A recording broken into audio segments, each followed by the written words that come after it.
to Ed Fluential Sports, where passion meets precision. As I'm your host, Ed, diving deep into the plays, players, and stories shaping the game. That cabinet you see back there, it's been having trouble closing for the last few months, actually. So that's something I'll deal with later. And the lighting, I'm just using the light in my room because it's 7 a.m. when I'm recording this, so I'm not getting any sunlight at the moment. Let's get into the video. The WNBA potential lockout season coming up. Is it a positive or a negative? I mean, when you look at it, for women's basketball in general, it would suck, but it's also like unrivaled. It's happening right now. The season just started. It's college basketball season. No March Madness is coming up in a couple of months. So it's like you're still seeing some of the top players, Adi Crooks, positives and negatives about her game. Like, she's a beast in the paint, but she also doesn't give any effort on defense. And it's like to not be good at defense is one thing, but she just doesn't give effort. So I do think that's going to be a big thing when she does come to the WNBA. And then you got Hannah from Notre Dame. I struggle pronouncing her last name, but she's amazing. She's averaging like 5 or 6 steals a game. Like, I know she had in her last 4 games, 3 of those games she had 6 or more steals or 5 or more steals. So she's amazing. You got unrivaled Chelsea Gray, the only player averaging over 37. She's averaging 31. Yeah, she's averaging 31.7 points per game. So, along with like 5 rebounds and 5 assists. So she's been amazing, leading the Rose to a 3-0 record. So even if the W has a lockout season for now, at least, like, because obviously the WNBA season don't start until later in the year, like post NBA Finals. But at this point, it's like when you bring in unrivaled, which just started a few years ago, it's like it's an outlet for these WNBA players that want to keep playing basketball, really no matter when. And that's not to say the women that didn't participate don't want to play basketball, but it's obviously everybody has different stuff. So it's like some of these women, they have to play in unrivaled to make more money because the WNBA salary simply isn't enough. But even some of the women, they just love playing basketball. Like Paige Beckers, I would just imagine she just loves playing basketball because she has endorsement deals, she has commercials. It's like she still wants to play basketball. So they do have a lockout season. It's like I wish she was able to play at some point in this year and ready whenever the season's good to go. So it's like, being a women's college basketball, it allows these women to build their stock. So it's like college should never have that problem unless NIL just gets that big, which it is getting pretty big at this point.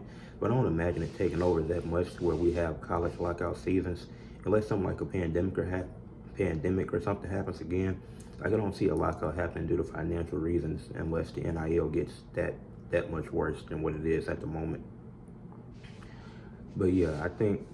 And then it's like some of the women who aren't unrivaled, like a Caitlin Clark, like a Angel Reese, it's like, I'm sure they love playing basketball. Like, I know Caitlin loves playing basketball, but she's about her brand, which I respect. It's like she wants to stick strictly to the WNBA. I have no problems with that. It's like, what if you go to unrivaled and suffer a career-altering injury? And it's not to say it can't happen in the W as well, but she's doing it to protect her brand. So it's like, if she just wants to be in the W and hoop, it's fine, but she also has other endorsement deals. She has commercials, so she's not worried about money. Even Paige, she isn't worried about money, even though she makes more in unrivaled than in the W. It's like she still has other endorsement deals. Angel Reese, plenty of endorsement deals on fashion shows, things of that nature. So she's doing a lot. She's a very successful young black woman. So it's like the W, like I said, she loves playing basketball, but what's the point of her being an unrivaled? Because all it's going to do is make her extra money. Like, she's still practicing during the off season. She's been shooting some threes. I don't think she's going to take that many, like, because she don't need to. Like, she don't need to take that many, but she is improving on it. So I would imagine that would increase her 3-point percentage and free throw percentage. So, like, she's not going to take a lot, but at least you're seeing that improvement. At least she's willing to take it. So she's still practicing. It's not like she just doesn't want to play basketball, but she does have other stuff she can do in the off season. So, well, let's talk about the pros and cons of the negatives, since I kind of mentioned a few players. I think I start with the cons. One of the cons is we're just not going to see some of the best players in the world. I think that's an obvious one. Aja Wilson, Nafisa Collier, like Rukia Jackson, etc., Dajane Carrington. It's like, these are some of the top players in the world. We're not going to be able to see them during the summer. Like, you watch Unrivaled, then that's cool. Like, it's something for you to enjoy. I watched the highlights. I haven't been able to catch the full games yet. I'm gonna try to catch a full game because the highlights do seem entertaining. It's like some people might not have time to watch Unraveled. Some people might not want to watch Unraveled, which I would watch it if you like women's basketball and actually support these players. It's like, so I'm gonna watch the highlights even though I don't have time to watch some of the games fully. I'm gonna try to make time for it, but I'm at least trying to watch the highlights to keep up with what's going on and still see some of my favorites. But it's like that's usually the time they play, so it's like, man, during that time that, like, because in the summer it's really just it's baseball, wrestling, and the W really in the summer. That's mainly what the summer consists of, because the NBA and NHL would have been wrapped up, and the NFL would be they'd be getting ready for the Hall of Fame game. So it's like those are the main three things going on in the summer. So it was suck not being able to see some of your favorites just play in that time that they usually play, that you usually expect them to play. Another con is like, the main con of this is that the WNBA players feel like they deserve and have earned more money, which to an extent they have a point, but it's like the league still isn't profitable yet, which is a problem. It's like, do I think they should get an increase in pay? Slightly, yes, but it can't be, like, they're getting 5% league revenue. If they can increase that to 10%, I think that'd be fine. Like, it won't be the same as what the NBA is, because the NBA has been around way longer and it's made way more money. So I'm not going to compare it to the NBA. And I love the NBA too. But it's not profitable, so that's also a problem, because we don't know how long this could go. Like, they need a new deal, but it's like, if you keep bringing in these expansion teams, it's going to be hard to build that money, because it's like a lot of that money got to go to them. Even if the cities and stuff is able to do it, WNBA still got to fund at least some of it. So, yeah, that's another con. It's like, should they get more? Yes. Should it be a lot more? I don't think so. And that's not to say that they haven't earned it, but it's just like, when you look at the current state of the WNBA, they can't get paid a crazy amount more. Like, yeah, the unrivaled salaries compared to the WNBA salaries are insanely different. But it's like, they have to make a little bit more, but it can't be too much more, if you get what I'm saying. And that's not out of disrespect. That's just simply what it comes down to. So the main cons, I'd say not seeing some of the top class athletes. Obviously, the money is going to be an issue. I think other cons, because if anything, the lockout could also be a positive, because with Unrivaled going on, it's showing you that these women love to play basketball, and if they're able to make more by playing it, they'll continue to do that. And that's not to say that they'll retire, but it's like, it was a point where some women were going overseas because they just didn't see potential in staying in the U.S. because they can make more money overseas. Like, we've seen Brittany Griner, she tried to go overseas to play basketball, then that led to a whole situation, which is certain stuff you just can't have. Like, people's like, well, it's just a week, man. Well, certain countries don't play that, so you can't do that everywhere. But it's like, the pros might be, this could be a positive too. Even a lot of people don't want to see it that way, but it's going to allow them to get a new media deal. At least it should. You have the talent, you bringing in new talent soon.